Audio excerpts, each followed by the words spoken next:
London, 1888. In the heart of the East End, among narrow alleys and choking fog, fear was born. The district of Whitechapel was infamous for poverty, crime, and shadows where women sold their bodies for a few coins just to survive. And it was here that the world would meet one of the most terrifying killers of all time, Jack the Ripper.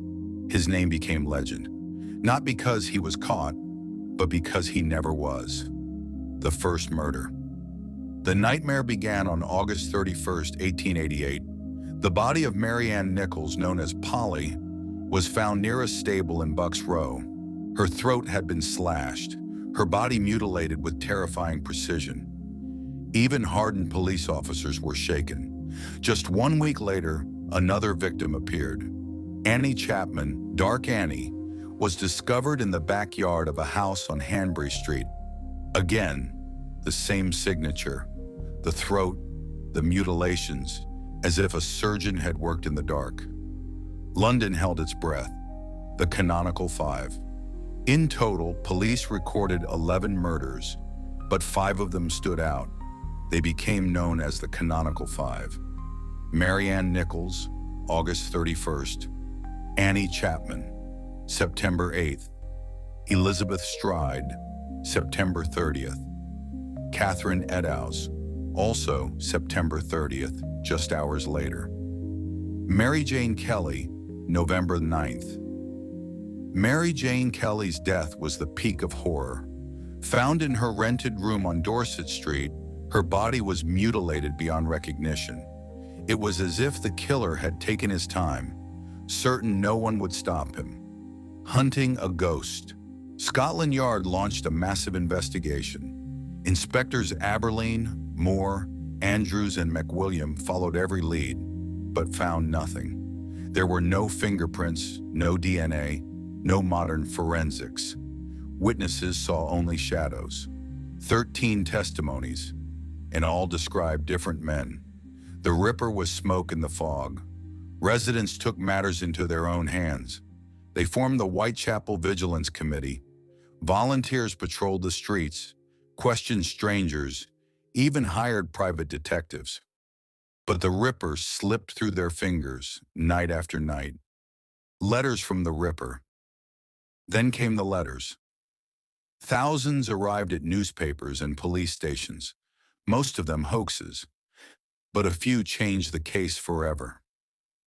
The Dear Boss letter, signed by Jack the Ripper, mocked the police and promised more killings. The Saucy Jackie postcard, sent right after the double murder of Stride and Eddowes. And the most chilling of all, the From Hell letter, delivered with a small box. Inside was a piece of a human kidney, preserved in alcohol. Were these letters truly from the killer? No one knows. But the newspapers gave him a name that would echo through history: Jack the Ripper. The suspects. Over the decades, countless names have been tied to the murders, but 4 suspects are mentioned again and again. Montague John Druitt, a lawyer, son of a doctor. His body was found floating in the Thames with stones in his pockets shortly after the last murder. Coincidence or silence?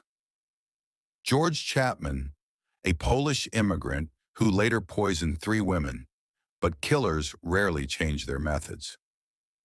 Aaron Kosminski, a disturbed Polish barber known for his hatred of women. In 2019, a DNA study claimed to confirm him as the Ripper. Still, doubts remain. Michael Ostrog, a Russian con man.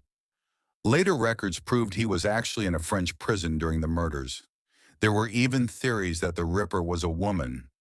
Lizzie Williams, the wife of a royal doctor, a woman driven mad by infertility, leaving behind mutilated victims as her twisted revenge. Why did he stop? November 1888, the murder of Mary Jane Kelly. And then, silence. The killings stopped as suddenly as they began.